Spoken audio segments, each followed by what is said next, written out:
Allô, ici Marie-Noëlle Marino de Marginale et Heureuse. Aujourd'hui, je vous parle d'éducation alternative, d'éducation libre, d'apprentissage en famille avec mon invité du jour.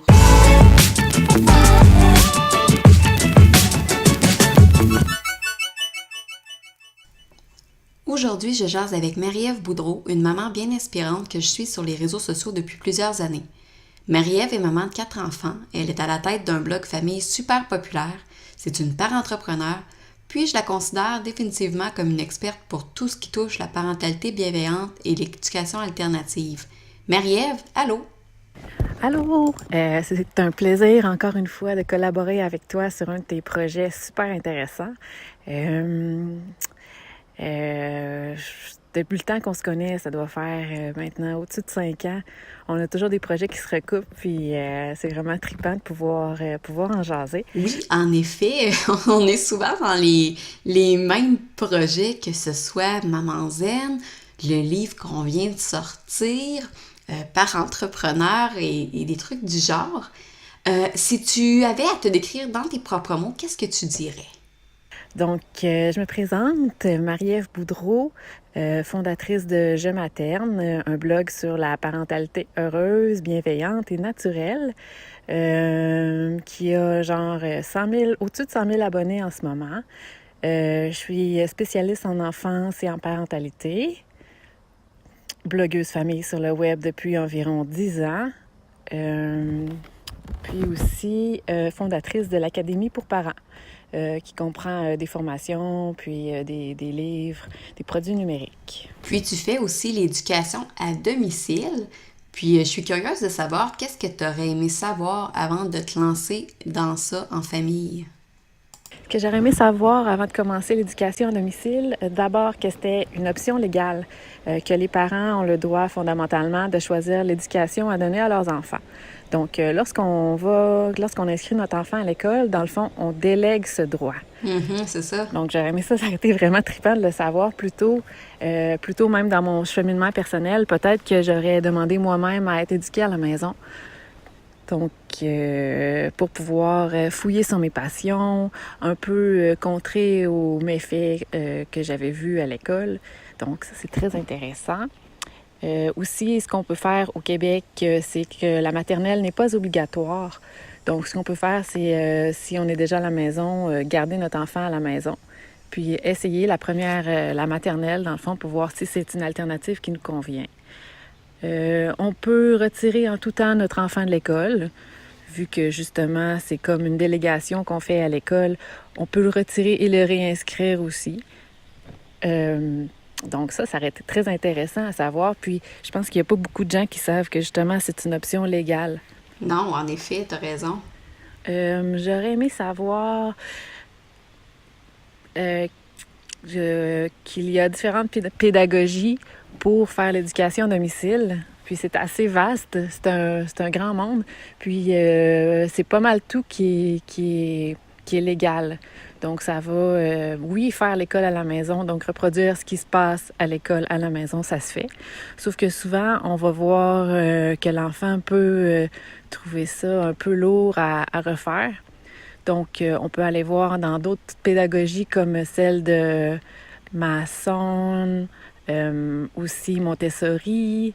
Ce qu'on a essayé, nous, un peu aussi, on a touché, mais l'approche que j'ai vraiment aimée puis qu'on a conservée, c'est l'approche unschooling, qui est les apprentissages libres.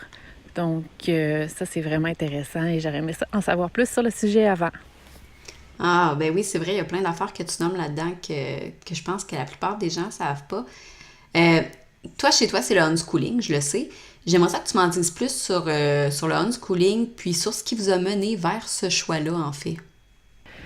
Chez nous, comme mentionné, on a essayé plusieurs approches. Comme mes jumeaux qui avaient à peu près 2 ans, on a commencé le Montessori, qui était plutôt libre, des plateaux d'apprentissage sur la numératie, la littératie, donc des lettres tracées qui après mènent à apprendre tout ce qui est phonétique, puis faire des mots, faire des phrases, apprendre à lire. Puis, au fil de mes lectures, on s'est dirigé vers l'approche plus libre du unschooling. Puis c'est sûr que, tu sais, à la base, il y avait des petites choses que j'aimais plutôt créer un milieu favorable à mes enfants. Donc, on aimait ça que ça soit un milieu bilingue. Donc, les vidéos, les conversations, souvent, on montrait les deux versions. Donc, c'était pour leur donner un outil dans la vie que je pense qu'ils vont se servir vraiment beaucoup. Puis, justement, aujourd'hui, ils ont 10 ans, ils ont presque 10 ans, puis ils sont bilingues, même qu'ils sont très à l'aise en anglais. On fait affaire avec une commission scolaire anglophone. Donc, c'est ça. Nous, on est allés vers les apprentissages libres. Ça ressemble à des apprentissages par projet. Donc, on a fait comme un travail de détective. J'ai aidé mes enfants à trouver qu'est-ce qui les passionnait. Puis, ils sont allés développer leurs projets, comme un aime beaucoup l'ingénierie, le design, tout ce qui touche aux plantes. Donc, ces projets touchent à ça. Un autre, c'est plus les vidéos, des lectures. Il aime beaucoup la numératie, la littératie. Donc, on va plus vers là. Puis, pour les tout-petits, justement, j'ai une fille de 3 ans, puis un petit gars qui arrive à 2 ans. Donc, eux, c'est ça, ça se fait plus naturellement dans l'écologie de notre famille. Ce qui motive beaucoup leur apprentissage, c'est qu'on adore sortir dans la nature. Justement, je suis en train de m'enregistrer dans la nature, parce que vous entendez des oiseaux. Donc, nos découvertes qu'on voit sur le terrain mènent à des apprentissages, puis aux questions, à du soutien dans des projets. Donc, on part vraiment du milieu naturel de l'enfant. Puis, c'est ce que j'aime beaucoup de l'approche dans notre famille. C'est flexible, c'est zen. C'est difficile à expliquer en langage scolaire. C'est seulement ça qui est un petit peu... qui peut barrer certains parents parce qu'il faut vraiment faire confiance à notre enfant. Mais c'est une confiance qu'on développe avec le temps quand on voit qu'ils apprennent à lire seuls, qu'ils apprennent tellement bien quand ils sont poussés par leur disposition spontanée, par leur besoin d'apprendre, d'en savoir plus sur le monde. Puis quand ils posent des questions, c'est vraiment intéressant. On voit qu'ils cherchent à mettre ensemble le casse-tête de l'univers. Là. Puis, ils nous posent une question sur une partie de casse-tête, puis ça va s'enchevêtrer dans un autre. Donc, c'est vraiment intéressant. C'est l'approche qu'on prend. J'aime beaucoup l'image que tu fais avec le casse-tête. Je trouve que ça explique bien, en fait, ce que c'est. À quoi ça peut ressembler une journée ou une semaine typique chez toi en faisant les choses de cette façon-là? À chaque journée, on fait une sortie en plein air. Donc, de là part le besoin en exercice qui est comblé. Aussi, en apprentissage, on essaie toujours de découvrir de nouveaux terrains, de nouvelles expériences, de nouvelles passions à ajouter à notre vie. Donc, les activités en plein air, c'est pas mal à chaque journée, surtout l'été. L'hiver, c'est sûr que des fois, on va rester à la maison, dépendant des conditions. On habite quand même en campagne, donc les conditions routières nous font rester à la maison. Mais justement, on en profite pour faire nos projets qui se font mieux à l'intérieur pendant l'hiver. Donc, nous, on apprend 365 jours par année. Je soutiens leurs apprentissages à tout moment du jour. C'est sûr que, tu sais, le soir, je vais dire, ben là, on peut-tu reporter à demain? Question de relaxer un peu. Mais, tu sais, ce qui se fait relativement bien, ben on va poursuivre les apprentissages. S'il y a une question, j'essaie d'y répondre. Sinon, on va aller trouver la réponse dans des livres, sur Internet, dans des vidéos aussi. Aussi, ce qu'on fait... tôt le matin, de mon côté, je vais travailler. Donc, je suis travailleuse autonome sur mes projets. Je travaille en compagnie de mes enfants. Tôt le matin, eux, c'est facile, ils vont s'occuper assez bien. Donc, c'est comme ça que ça se passe. Aussi, à travers cette routine-là, il y a les besoins des plus petits. Donc, souvent, si un projet a besoin de plus de mon attention, je vais mettre le petit en portage. On prend des pauses allaitement. Donc, ça s'insère bien dans une vie de famille, le unschooling. Aussi, on a essayé les autres sortes d'approches. Les autres sortes d'approches aussi, l'école maison, ça s'insère bien dans une vie de famille. Mais souvent, c'est ça, le petit, si tu as un bébé ou quelque chose, ça va bien aller. Si tu le mets en portage, ou s'il fait des activités sensorielles à côté des plus grands. Donc, on profite, ce que j'aime beaucoup de ça, c'est qu'on profite du temps en famille, puis on profite aussi de chaque journée, on profite du beau temps. C'est certain que c'est pas toujours facile pour le parent qui soutient les apprentissages. C'est vraiment, ça demande beaucoup de temps, ça demande une grosse implication. Souvent, ça va vous demander aussi de trouver un travail plus adapté ou de justement arrêter de travailler pour se consacrer aux apprentissages de nos enfants, mais je pense que c'est une des plus belles choses. Ça fait 10 ans que je les accompagne, puis c'est un des meilleurs choix que j'ai fait à vie. Donc aussi, ce qu'on fait, c'est des apprentissages en groupe. On fait beaucoup d'apprentissages en famille, donc on va se déplacer toute la gang, puis on s'en va voir des attractions, des activités ou de quoi. Mais aussi, on fait des apprentissages en groupe avec nos amis d'éducation à domicile. Quand tu as commencé, c'était quoi ta source d'information pour trouver de l'information sur l'éducation à domicile, en fait? Où je suis allée chercher mes infos, surtout dans les livres pour commencer. C'est souvent ma référence, vu que je suis une grande lectrice. Donc, je suis allée voir. J'ai commencé un peu par Montessori. J'ai lu les livres de Maria Montessori. Donc, on a commencé cette approche-là. Puis, je suis allée de plus en plus vers les apprentissages libres aussi en lisant le concept du continuum qui, dans le fond, parle de nos dispositions naturelles à partir de notre naissance qui font que quand on respecte notre continuum, on garde comme notre bonheur premier. Donc, ça, ça a vraiment fait partie de mes inspirations. Puis, j'ai aussi beaucoup lu sur John Holt, qui est un leader du unschooling. C'est lui qui a trouvé le terme, d'ailleurs. Puis, lui, dans le fond, il s'intéressait à pourquoi est-ce que les enfants, les tout petits, sont super pétillants, ils ont le goût d'apprendre, puis on a de la misère à les arrêter à apprendre. Puis là, on arrive, notre petit va à l'école, puis là, vers 10 ans, lui, c'est un professeur, puis justement, il enseignait à des jeunes de 10 ans.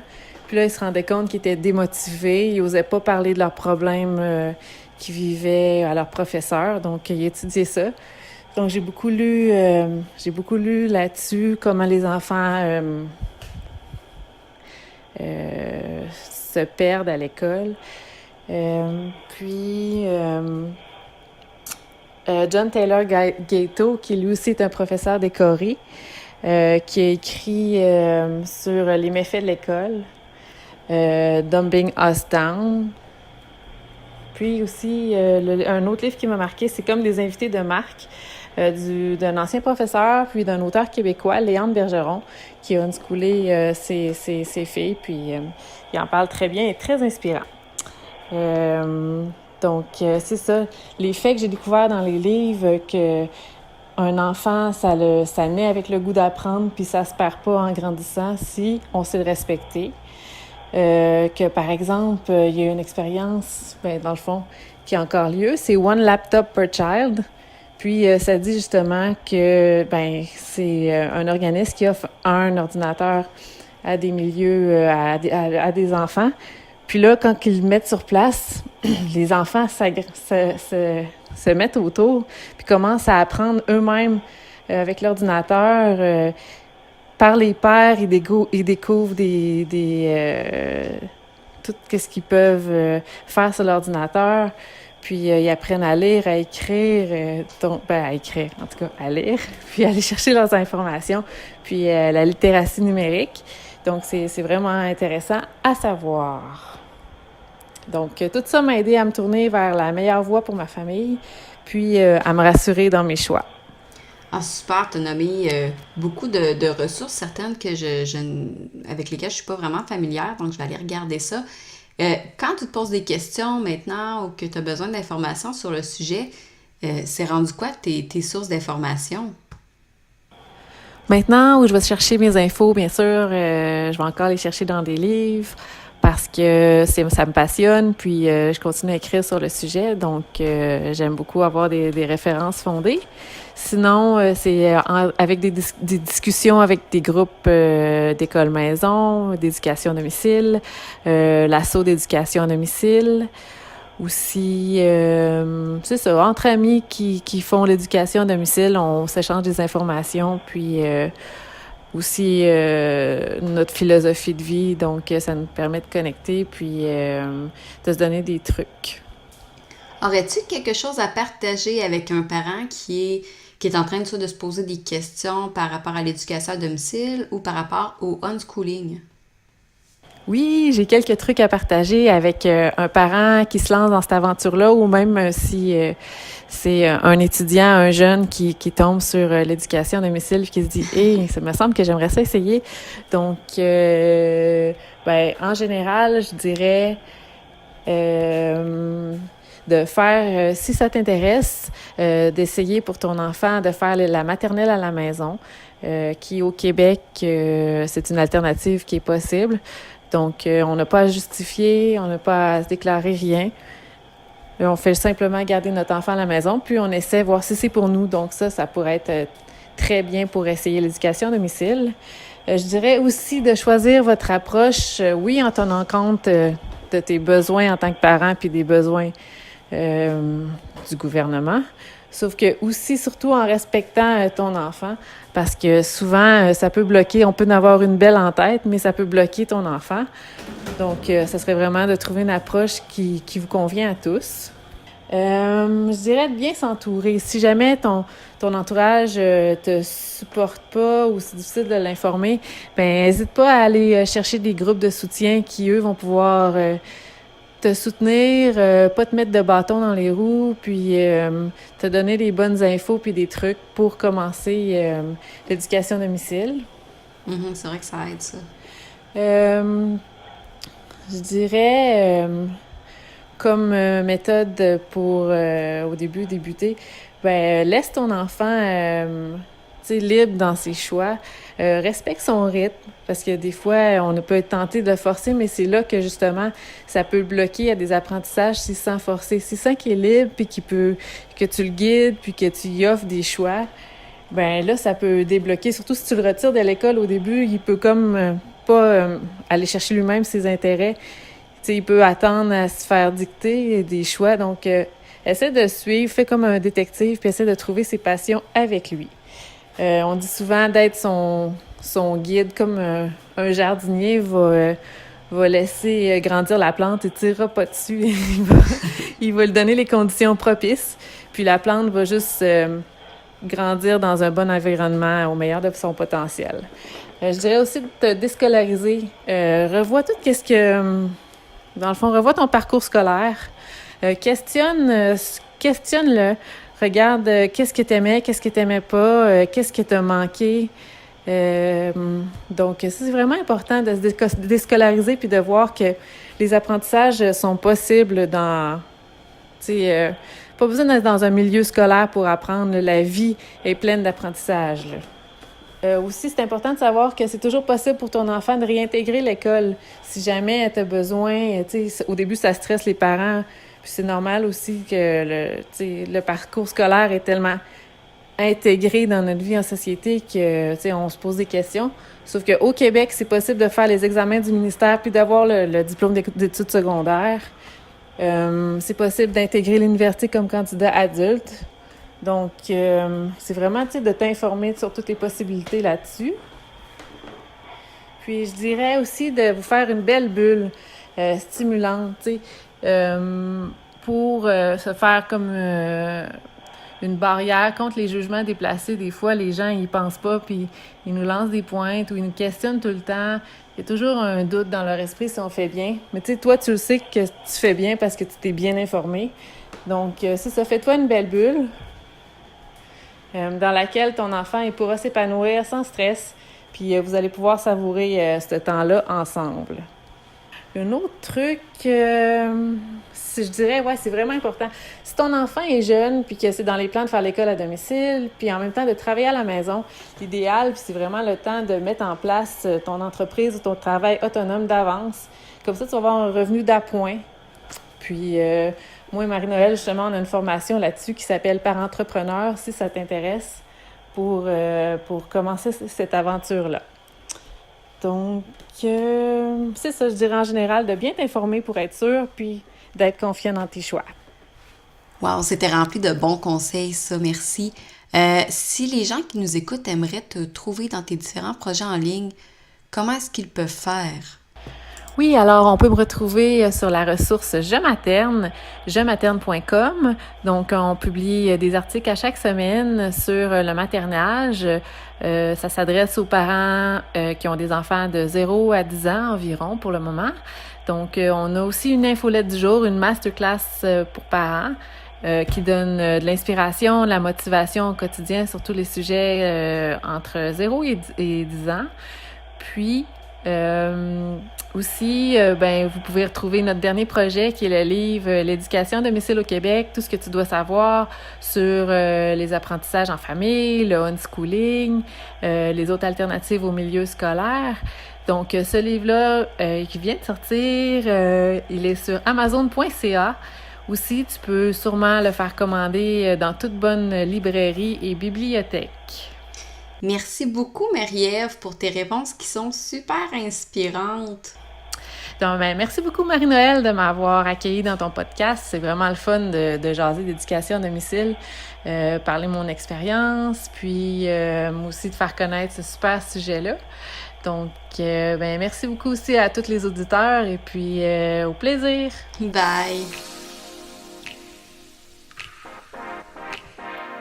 Pour en apprendre plus sur le sujet, je vous invite à mettre la main sur le livre L'éducation à domicile au Québec, tout ce que tu dois savoir sur l'école à la maison, le unschooling, les apprentissages en famille et autres alternatives au milieu scolaire. Puis on se dit à la prochaine!